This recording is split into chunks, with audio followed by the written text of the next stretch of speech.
Theodore, come help, Paul. Taking the dryer apart. Not too difficult.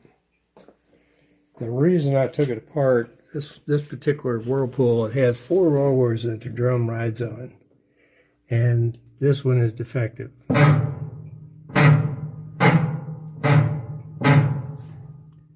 So I've got a bearing kit to replace the 4 roller bearings and new belt.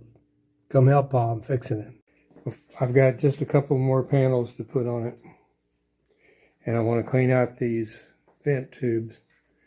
But let's just make sure before we button all the caps down here.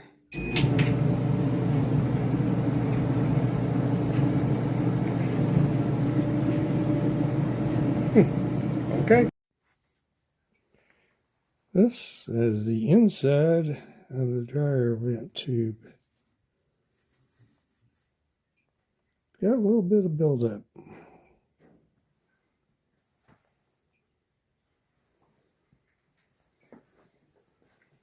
Check the other end.